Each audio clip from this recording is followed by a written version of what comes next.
नमो नमः। नमस्कार।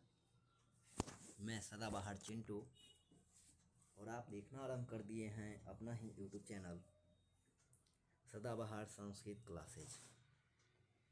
आज का प्रकरण में हम लोग देखने वाले हैं बिहार बोर्ड 10th जो है, बिहार बोर्ड 10वीं की जो परीक्षा देने वाले हैं उन सभी के लिए जो है इसमें हम लोग देखेंगे अनुच्छेद।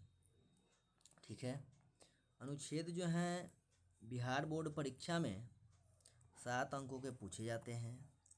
वो किसी भी विषय पर हो सकता है। ठीक है, जैसे मानिए कि अगर पाटलिपुत्रम पर दे दिया तो पाटलिपुत्रम पर कम से कम 7 वाक्य लिखने होंगे, जिससे आपको 7 अंक भी प्राप्त होंगे। यानी 7 वाक्य होना चाहिए, कम से कम 7 वाक्य। अगर अधिक भी लिख देते हैं तो कोई दिक्कत वाली बात नहीं है, लेकिन कम से कम 7 होने चाहिए। ठीक है, तो उसी प्रकरण को देखते हुए आगे की ओर हम लोग प्रवेश करते हैं।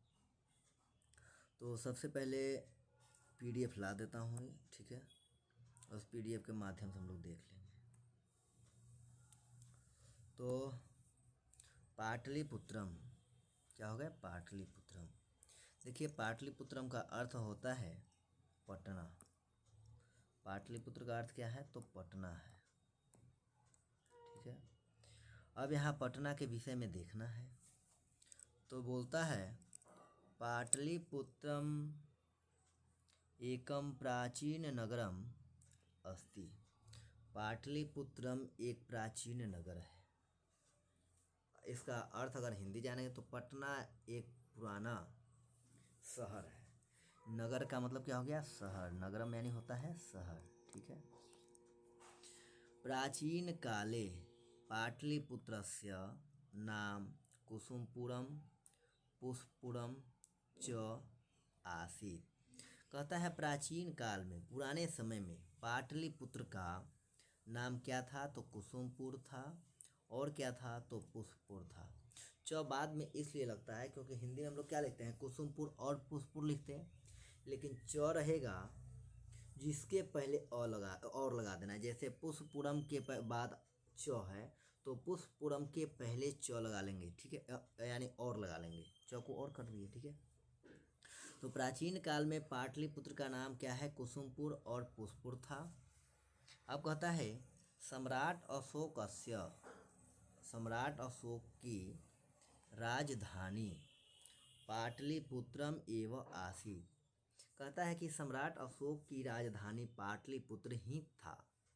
ठीक है, अगर राजधानी की बात हो तो राजधानी थी, अर्थात सम्राट अशोक की राजधानी पाटलिपुत्र ही थी।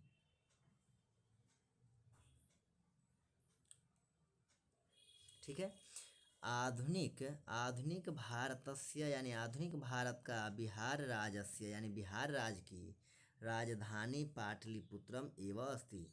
कहता है कि आधुनिक भारत के बिहार राज्य की राजधानी पाटलिपुत्र ही है। पाटलिपुत्रम पटना अपि नामना विज्ञायते। पाटलिपुत्र पटना नाम से भी जाना जाता है। गंगायाः तटे पाटलिपुत्रम नगरम अवस्थितम अस्ति। कहता है कि गंगायाः यानी गंगा के तट पर पाटलिपुत्र नगर अवस्थित यानी स्थित है। नगरमिदम यानी यह नगर दर्शनीय अस्ति यानी दर्शनीय है। इस प्रकार से आगे भी है, यहाँ चलते। अब कहता है कि अस्मिन् नगरे यानी इस नगर में, इस शहर में अनेकानि दर्शनीय स्थानानि गोलगृहं बुद्ध स्मृति पार्कः संग्रहालयः तारामंडलम पटन देवी इत्यादयः सन्ति। कहता है कि इस नगर में अर्थात पाटलिपुत्र नगर में अनेक दर्शनीय स्थान हैं, जैसे गोलघर, बुद्ध स्मृति पार्क, बिहार संग्रहालय, तारामंडल, पटन देवी जिसको पटन देवी कहते हैं, पटन देवी इत्यादि हैं। पाटलिपुत्र में एकम प्रसिद्धम एक प्रसिद्ध जैविक उद्यानम अस्ति, जैविक उद्यान है, इसको जू कहते हैं। क्या बोलते हैं? जू, चिड़ियाघर जिसे कहते हैं। ठीक है। भारतवर्षे अनेकानि जैविक उद्यानानि संति, कहता है कि भारतवर्ष में अनेक जैविक उद्यान हैं। तेसु, उनमें पाटलिपुत्र से, यानी कि पाटलिपुत्र का यानी पटना का जैविक उद्यान जो है, उद्यान का स्थान महत्वपूर्ण है। पाटलिपुत्रम एकम सुंदरम नगरम अस्ति, पाटलिपुत्र एक सुंदर नगर है। नगरम इदम, यह नगर, द्रष्टुम बहवः पर्यटकाः प्रतिवर्षम समागच्छन्ति, कहता है कि इस नगर को देखने के लिए, इस नगर में देखने आने वाले जो हैं बहवः यानी बहुत पर्यटक जो घूमने आते हैं, प्रतिवर्ष यहाँ क्या करते हैं? आते हैं।